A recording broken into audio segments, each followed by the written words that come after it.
Welcome to the Science of Kindness podcast. I'm your host, Dr. Chris Culver, and I'm so grateful that you've joined us today. We share real stories and give you tips, tricks, and strategies to fit kindness into your life. Enjoy and know that you are a bright light in this world. Welcome back to the Science of Kindness podcast. I'm your host, Dr. Chris Culver, and I'm super excited that you're here today.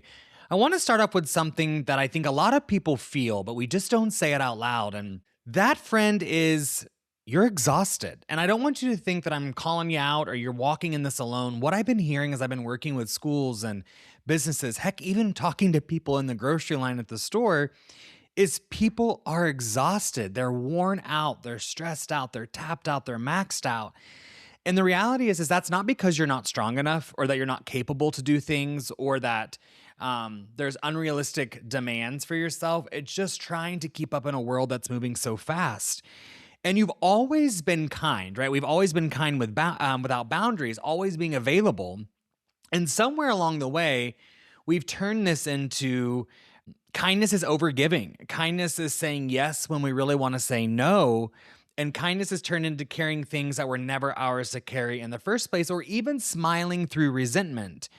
And now you're exhausted, you're tired, and you're freaking maxed out. Last week, I sat down to write some of the podcasts that we are engaging in, and I had pulled some research, and I was sitting at my computer, and I was sitting at my desk and navigating what this was going to look like. And all of a sudden, I could feel some pressure within my shoulders. And I kept pushing through, and kept going, and all of a sudden, I could feel more pressure in my back.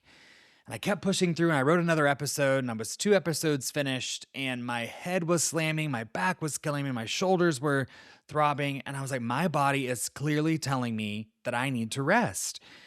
But like I've shared many times, I grew up on a farm, so my natural, probably even relaxation piece is to work. And so I kept pushing, and several hours had gone by, and I was sitting at my desk miserable. I could feel every single thing on my body just hurt. My head was slamming. And to be honest with you, I wasn't even really effective in the work and probably not even efficient. And I finally stepped away for a second, and I went to the couch, and I grabbed a blanket, and I just sat down, and I realized I hadn't had a lot of water, and I hadn't even eaten that day. And I just laid on the couch for a moment and recentered myself, and I found some water, and I found something to eat. And within moments, I could feel my body changing after I consumed some water and I consumed the food. I could feel my body changing in real time. And what I realized was that I had been pushing so hard that I had forgotten to take care of myself. And so many of us probably can resonate to that story in the aspect of all the demands and the stress and the pressure to keep going. But so many of us have a hard time stepping away and relaxing. Friends, I'm be vulnerable. It took a lot of pressure from myself to step away. Clearly, I was pushing through for several hours, right?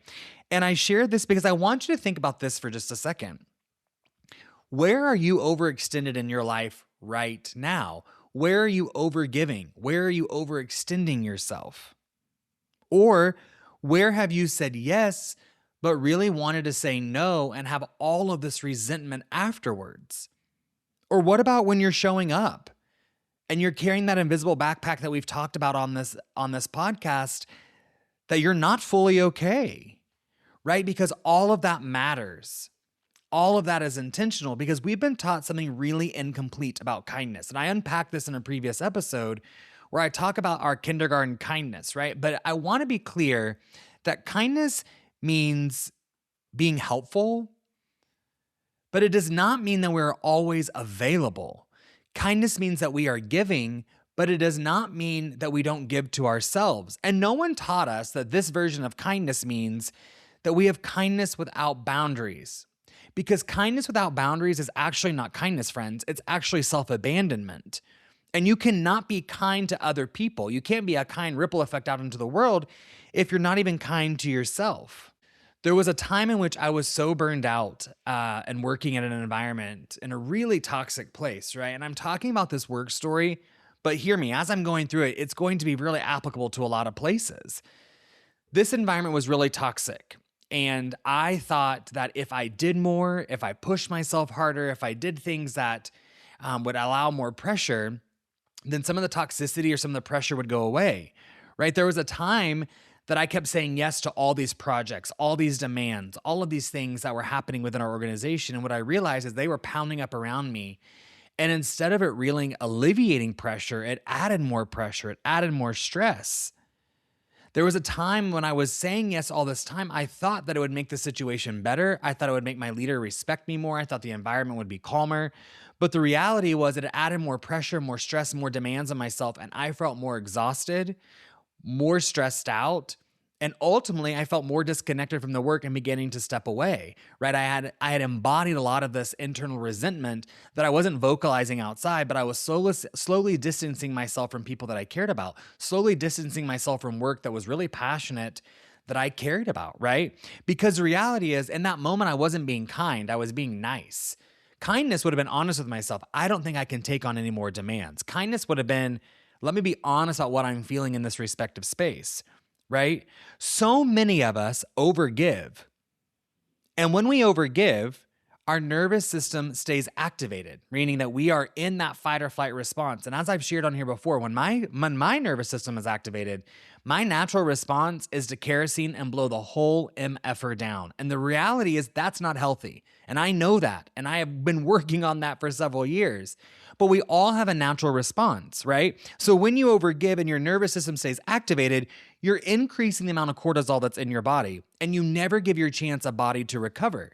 So your brain is constantly tracking in that respective space, I am responsible for so much. And when you have that kind of pressure in your mind, this creates additional stress, additional fatigue, additional irritability, and ultimately impacts relationships and the level of connection that we have with ourselves and with other people. This is why people who are the most kind often end up being the most burned out. And I can resonate with that statement exactly when I go back to that working environment where I was responsible for so much, right? And a lot of it was self-inhibited that I had said yes to rather than navigating some discomfort or smiling and saying yes, really when I wanted to say no. And the life that I was walking was real. I was stressed out. I was exhausted with high levels of fatigue. I was irritable, not only at work to some individuals, but also at home. It was pouring over into my personal life. And I was extremely disconnected from loved ones, from friends, and all I wanted to do was be in isolation. But as we've talked about previously on this podcast, we are wired to be connected, to work in packs and groups. Think back to our hunters and gatherers days. So when I was in isolation, I was creating more stories in my head, more anxiety, and more depression, right? So burnout does not come from caring too much, right? Caring that we are trying our best. Burnout comes from carrying too much, right? Lifting too many things, doing things that are not really ours to carry. So let's look at this in 3 places that this continues to show up over and over and over again. For me, a lot of it was work, and I've shared that in this episode thus far, that when we say yes to extra responsibilities, right, we think we're being kind, but really we're not because we're adding pressure to ourselves. When we're covering for other people, when really it's their responsibility to get things done, right, it creates additional pressure. I'll be honest, as a type A personality, if things are not getting done prior to the deadline, I begin to internalize to myself that someone's not going to take care of the responsibilities that they have. Well, the reality was checked for me one time. When I was in an open meeting and I said that vulnerably out loud, that I don't feel like if you don't have your project to me within 24 hours, right, this is what I tell myself. Well, an individual responded and said, but ultimately, if I have the project submitted to you at least 1 minute before it's due, then I still met the deadline, right? And yes, at the core level, at the foundation level, that's accurate. But in my mind, I was freaking out because I'm a type A planner personality. I'm always backwards planning to ensure that I have built-in time in case there is a problem, there is a situation. But for this individual, that wasn't the same. And what they were saying was not wrong. But what the reality was, what they were saying was not wrong. But the reality was, when I was taking on more than my role because I wanted to help, I was over time creating pressure that ended up being overwhelmed. And then it led to me feeling unseen, unheard, and unvalued, all by all the things that I had done to create additional pressure for myself. So that's not unique to me. Some of you listening right now are probably experiencing that or have exact moments that are coming to mind as we're navigating this conversation. And when we don't upgrade our definition of kindness, then all of this pressure, right, this overwhelm, this lack of belonging, we say, okay, I'll handle it. I'm going to move on anyways. But when we're kind to ourselves and we're navigating these emotions and these feelings, then we're honest and say, I can't take this on right now. These are the demands that I have and I'm at capacity. And I'll be uber vulnerable with you. I was listening to a podcast recently, and this individual shared that when they were having this conversation with their boss about boundaries, they shared, hey, if you want me to take on this project, what am I giving up instead? And I about spit my water out on my driving my car. I was like, who has the courage to say that? Because that's not ever been a response that I say. I just say yes and take on more. I say yes and take on more, and then I'm burning out and drowning on the backside, right? And what I realized after I was processing that statement and kept my water in my mouth is that that is an appropriate response. If the person you say that to gets upset or offended, that's not on you, that's on them. Because what you're saying is, I don't have capacity to take on these two projects, right? Or I don't have the capacity to take on this thing, X, Y, and Z, fill in the blank. The reality is when you communicate that, you're being kind to yourself because you cannot pour from an empty bucket. And when we think about the impact work has on us, not only personally, but also our relationships, when we take on too much in relationships, for example, if we show up emotionally, right? If we carry all the conversations as an empath, or if we avoid conflict because we don't want to navigate the discomfort or we're scared it's going to hurt someone's feelings, or we say, I don't want to hurt them, right? Then guess what? Our needs go unmet. We feel so drained and we feel so disconnected. As I'm even having this conversation with you and you're listening, I can think about several individuals in my respective life where this is exactly it. There are conversations that I've been avoiding because I don't want to hurt their feelings, right? But the reality is I'm only prolonging it for myself, and I need to have those honest conversations because it will change everything. Because that means my needs will not go unmet. But oftentimes I avoid those conversations, and I'm sure I'm not alone in this, because I'm fearful of how they're going to respond. But ultimately I have to remind myself this relationship is not safe.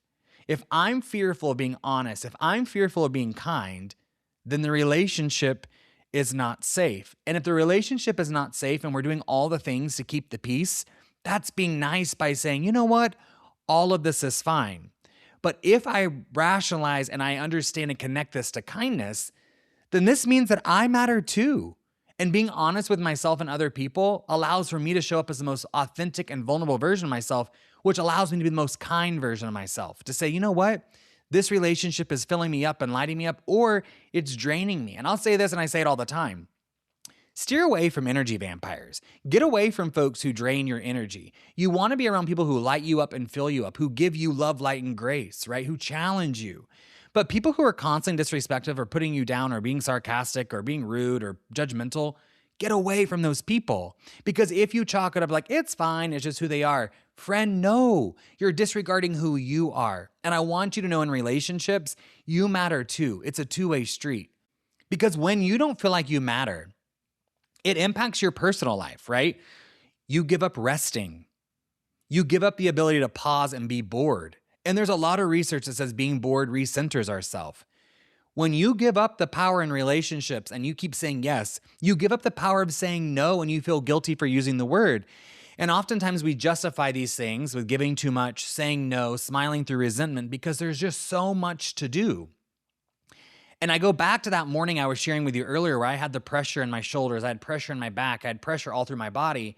And that was exactly what I was telling myself. I was saying there's so much to do, you cannot rest. You already had time to rest. In reality, I didn't have time to rest. I worked over the weekend due to travel constraints and restrictions. But if there's so much to do, your body is literally telling you it cannot keep going like this. So how do you discern? Do you keep pushing through or do you listen to your body? And for me, in that moment, it was one of the first times that I paused and listened to my body in order to rest, to eat some food, and to get some water, right? And some of those things are most foundational basic needs that we need in order to be successful or to be thriving, kind humans. So I want you to pause here for a moment. I want you to take a deep breath in through your nose and a deep breath out through your mouth. And I want you to notice the tension in your body. Is it in your shoulders? Is it in your back? Is it in your legs? Is it in your arms? And then think about, where are you overgiving in your respective life right now? And what you are carrying Is it all yours? Because friend, here's why kindness is so hard. Boundaries feel really kind. And we've almost been taught with cell phones and texting and social media that boundaries are even unkind in 2026 because with all of these devices and access to people, it's almost like we have to always be available. And so when we set boundaries, we might feel like we're being selfish.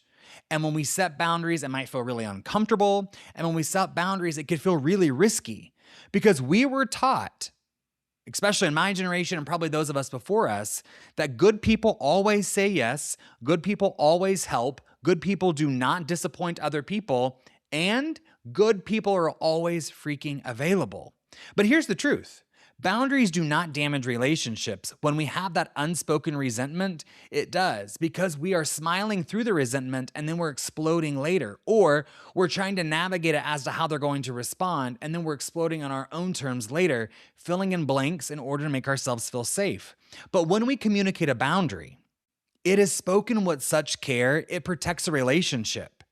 But when we avoid the boundary, it erodes the relationship and it blows up trust because we're not even trusting ourselves to communicate what we need in that moment, right? And we've already discerned and we've already clarified in this episode that we matter too. We matter too in relationships, we matter in environment, and we matter in our own personal life. So when we think about this lens of kindness, clarity is kind. Our brain is pulling from different experiences and data points to say, am I safe in this environment or not? So that's why when things feel really ambiguous, we feel like it's a threat. We feel unsafe. But when we are clear, when we communicate with clarity, we are kind. And I was reading some research recently that suggested that someone has to be told right now 7 times in order to take action once they're told something. Let me say that again. Someone has to be told 7 times in order to take action. Now, someone did push me recently when I was sharing this research that said, Dr. Culver, if you have them reframe what you've communicated to them, does that change the amount of times you have to share as well? And I can't find any research that supports that at this time. I'm still digging and looking for that. So if there is research and you're a listener and you find this, share it with me. I'm always looking for learning. But I think about how quick we are to communicate once, right? And then frustration comes when we don't have people who understand that. We have to communicate ongoing because when we are clear, we are being kind. When we are honest, we are being kind. When we set limits for ourselves and for other people with those boundaries, right, we are being kind. Kindness says, I care about you and I need to be honest about what I can give. I go back to those moments where I was working in that really toxic environment where my natural response is to blow it up or to double down, right? And in those moments, I was doubling down under pressure. I was doubling down under stress. I was doubling down, taking on more than I should have ever taken on. The kindest thing I could have done was to have been honest with myself, with my team, with the organization, and say, hey, this is not what I can do. Right? But that feels uncomfortable, especially in a time in which maybe you're trying to be promoted. Maybe you're trying to navigate a hardship with a family member. Maybe you're trying to navigate something with a colleague. Maybe you're doing it in a faith-based space, right? All of those dynamics change it. But I want to be clear. The boundary, no matter the space, is important because that's the most kind thing that you can do for yourself. There was a time recently where I had gotten a request and in my mind, I was like, I'm going to say yes, I'm going to do it, I'm going to figure it out. But the reality is, as I was processing it, I was looking around on let me pause here for a second in this story and I'll tell you, I'm sick, friends. I'm a type A personality. I make a list about the list for the list, right? We know lists stress you out. So as I was looking around my list and all the things going on, I was like, there's no reality that I can take on this project. And so I had to vulnerably, and I share that, I had to vulnerably unpack that I could not take on the project. I was at capacity and I appreciated their understanding. And I was ready to vomit when I sent that email, right? I was ready to vomit when I sent that message. And the reality is when I set the boundaries, they came back with grace and understanding to say, I totally get it. We'll figure out, we're going to pivot, we'll plan B, or we'll move the project back to see if there's a timeline later that maybe this is applicable, right? And the reality is, it was like, that's great. It gave me choices. And when we have choice, we're not in such a fight or flight threat response. The other time is thinking about respective work, is so many of us will carry our work into our personal lives. We come home with our email on our cell phone. We come home and the text messages are still going. But there has to be a boundary in which we set to say, at this time to this time, I'm taking a break from my family. At this time to this time, I'm going to do this, right? Or otherwise, you're burning the candle from both ends of the candlestick. And friends, that's not healthy. You're burning the candle from both ends of the candlestick. And friends, that's not healthy. And the reality is we have to express our needs, not only in work, not only for ourselves, but also in relationships. So I am a natural empath. So when people are telling me things, I'm taking on the motions and I can feel myself shutting down because I feel like it's my problem to fix. But the reality is they're just using the space to tell me what's going on. So sometimes I have to communicate like, hey, I'm not responding because I'm processing. And for a long time, I felt shame, I felt guilt, and I felt embarrassment for even communicating that. Right? Because I'm a type A, fast-moving OCD, we should be able to process things quickly. But in that space of feeling and emotion, especially that I did not grow up navigating, that's really hard for me to communicate. But communicating those things is the most kind thing that we can do. It's easy to think about the fear.